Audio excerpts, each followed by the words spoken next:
తెలుగు వంటలు వినోద్ ఛానల్కి స్వాగతం. ఈరోజు చేపల పులుసు అండి. ఎలా చేయాలో చెప్తాను. వాటికి కావాల్సినవి ముందుగా మసాలా చూడండి. అల్లం, వెల్లుల్లి, ఆవాలు, జీలకర్ర ఇవి మాత్రం నేను వేస్తానండి చేపల మసాలాకి. అవి ముందుగా నేను పచ్చిమిర్చి, కరివేపాకు వేసుకున్న తర్వాత మీకు చూపించిన ఆ పేస్ట్ని అల్లం, వెల్లుల్లి, ఆవాలు, జీలకర్ర అండి వేసుకుని ఆయిల్లో వేయించేసానండి. ఉల్లిపాయ, టమాటా చేసి చూపించాను కదండి, అవి కూడా దేనికది పేస్ట్ చేసేసి ఆనియన్ ముద్ద అది కూడా వేసి కొంచెం పసుపు వేసి కొంచెం ఫ్రై చేసిన తర్వాత టమాటా గ్రేవీ కూడా వేసేసానండి. ఈ చేపలు సముద్రం చేపలండి. ఇవి సందువాలు అంటారంట. నాకు కూడా పెద్దగా తెలియదు. కాకపోతే వంట చేయడం అయితే వస్తుంది, కానీ రకాలైతే ఏం తెలియదు. అన్నీ తీసుకొచ్చారు.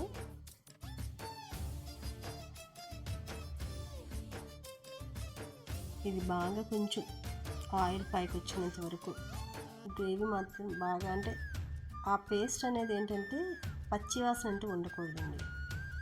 ఏ వంట చేసినా సరే, అది ఆకుకూరలు కావచ్చు, కూరగాయ కావచ్చు, ఏదైనా సరే దాన్ని ఏం చేయాలంటే శుభ్రంగా వేయించాలండి. ఈ సందువ చేపలు చేపిని తెచ్చినవి కాబట్టి నేను శుభ్రంగా కడిగేసి ఉప్పు, కారం అది పట్టించేసానండి. చాలా గట్టిగా ఉన్నాయి, బాగానే ఫ్రెష్వి. అందువల్ల ఇవి విరిగిపోవండి. ఆ మసాలా అంతా కూడా దగ్గరికి అయిన తర్వాత ఈ ఫిష్ కూడా అందులో వేసేసి నేను కలిపేస్తున్నాను. కానీ అవేం విరిగిపోలేదు, చూస్తున్నారు కదా, బాగానే ఉన్నాయి. ఇందులోని చింతపండు మగ్గు ముందుగానే తీసి పెట్టుకున్నాను, దానిలో వేసేసానండి.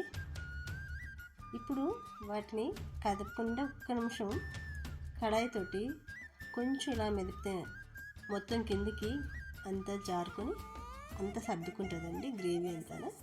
అప్పుడు ఫిష్ అంతా విడివిడిగా ఉంటుంది అన్నమాట, అంటిపోకుండా. మనం ఎప్పుడైనా చేపలకి తగినంత ఉప్పు, కారం అన్నీ వేసుకోవాలండి. ముందు చేపల్లో నేను బాగా కలిపి పెట్టేసుకున్నాను కాబట్టి పచ్చిమిర్చి వేసాను. నా కారం సరిపోతుందండి. కొంచెం ఉప్పు తగ్గితే మీకు కావాల్సినంత వేసుకోండి, బాగుంటుంది.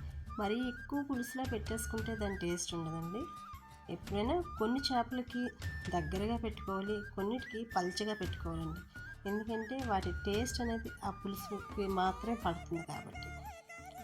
ఆ చేపకున్న టేస్ట్ అంతా పులుసులో రావాలంటే కొన్ని దగ్గరగా ఉంటే చేప టేస్ట్గా ఉంటుందండి. లేదంటే చేప అనేది చప్పదనం వచ్చేస్తుంది. అది పల్చగా పెట్టుకోకూడదు ఇటువంటి చేపలకి. వేరే వాటికి మాత్రం కొంచెం పల్చగా పెట్టుకోకపోతే దాని టేస్ట్ అనేది ఫిష్కి టేస్ట్ అనేది పులుసులో దిగదు. అట్లా ఉంటాయి కొన్ని చేపలండి. వీటికి మాత్రం దగ్గరగా పెట్టుకుంటే బాగుంటుందండి. ఇవ్వండి, వేడివేడిగా చేపల పులుసు రెడీ అయిపోయింది. మీరు కూడా ట్రై చేయండి.